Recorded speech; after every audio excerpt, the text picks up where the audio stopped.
వందే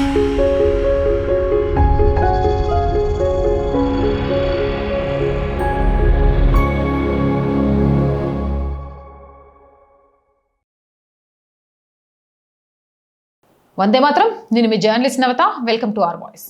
ఒక యుద్ధ నౌక కాదు, సముద్రంలో భారత్ రాస్తున్న కొత్త వ్యూహం గురించి ఈ వీడియో ద్వారా మీకు తెలియజేస్తా. కొత్త యుద్ధ నౌకలు సముద్రంలోకి దిగుతున్నప్పుడు చాలా మంది వాటి బరువు, వేగం, క్షిపణుల గురించే మాట్లాడతారు. కానీ అసలు ప్రశ్న అది కాదు. భారత్ ఇప్పుడు సముద్రంలో ఏకత రాస్తుంది అని. విశాఖపట్నంలో భారత నౌకాదళంలో చేరిన INS మహేంద్రగిరి ఒక కొత్త యుద్ధ నౌక మాత్రమే కాదు, భారత్ తన సముద్ర వ్యూహాన్ని ప్రపంచానికి మరోసారి చూపించిన ఒక ప్రకటన.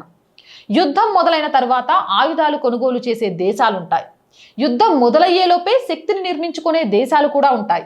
ఇప్పుడు భారత్ రెండో దారిలో నడుస్తోంది. సుమారు 6,670 టన్నుల బరువున్న ఈ స్టీల్ ఫ్రిగేట్ 75% పైగా స్వదేశీ సాంకేతికతతో నిర్మించబడింది. 200కు పైగా భారతీయ పరిశ్రమలు దీనిలో భాగమయ్యాయి. ఇది కేవలం మేక్ ఇన్ ఇండియా మాత్రమే కాదు, యుద్ధ సామర్థ్యాన్ని దేశంలోనే నిర్మించగల శక్తికి నిదర్శనం.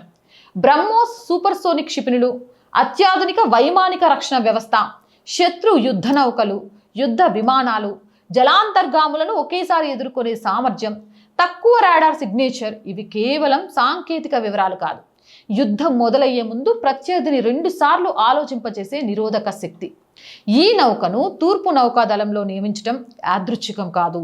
హిందూ మహాసముద్రం గుండా ప్రపంచ వాణిజ్యంలో భారీ భాగం ప్రయాణిస్తుంది. చమురు, గ్యాసు, కంటైనర్ నౌకలు, ప్రపంచ సరఫరా గొలుసులు. ఈ సముద్ర మార్గాల భద్రత ఎవరి చేతుల్లో అయితే ఉంటుందో వారి వ్యూహాత్మక ప్రభావం కూడా అంతే పెరుగుతుంది. ఇదే సమయంలో చైనా తన నౌకాదళాన్ని వేగంగా విస్తరిస్తూ భారత మహాసముద్ర ప్రాంతంలో తన ఉనికిని బలోపేతం చేస్తుంది. భారత్ సమాధానం మాటల్లో రావడం లేదు, ఒక్కో యుద్ధ నౌక రూపంలో సముద్రంలో నిలబడుతుంది. INS విక్రాంత్, విశాఖపట్నం తరగతి డిస్ట్రాయర్లు, కల్వారి జలాంతర్గాములు, ఇప్పుడు INS మహేంద్రగిరి. ఇవి ఒక్కొక్కటి విడివిడిగా కనిపించినా కలిపి చూస్తే ఒక పెద్ద చిత్రం కనిపిస్తుంది. మహేంద్రగిరి రాకతో ప్రాజెక్ట్ 17Aలో మరో కీలక అధ్యాయం పూర్తయింది. ఇది భారత్ నిర్మిస్తున్న ఆధునిక స్టీల్త్ ఫ్రిగేట్ శ్రేణిలో మరో కీలక బలం. ఒక్కో నౌక, ఒక్కో సామర్థ్యం, కానీ చివరికి అవన్నీ కలిపి ఒకే సందేశం చెప్తున్నాయి. భారత్ ఇప్పుడు ఒక్కో యుద్ధ నౌకను నిర్మించడం లేదు, సముద్రంలో ఒక వ్యూహాన్ని నిర్మిస్తుంది. ఒకప్పుడు భారతదేశం సముద్రాన్ని సరిహద్దుగా చూసేది, ఇప్పుడు అదే సముద్రాన్ని వ్యూహాత్మక వేదికగా చూస్తుంది. శక్తివంతమైన దేశాలు తమ ఉనికిని ప్రసంగాలతో కాదు, తమ సిద్ధతతో గుర్తు చేస్తాయి. సరిహద్దులు మ్యాప్ల పైన గీస్తారు, కానీ సముద్రంపై వాటిని కాపాడేది మాత్రం శక్తి మాత్రమే. అలాంటి శక్తి ఈరోజు భారతదేశానికి బోలెడంత ఉంది. ఆ శక్తిని తనంతట తాను ఏంటి అని నిరూపించుకోవడంతో పాటు శత్రు దేశాలకు చెమటలు పట్టిస్తూ గజగజ వణికేలాగా చేస్తోంది. అవునంటారా, కాదంటారా?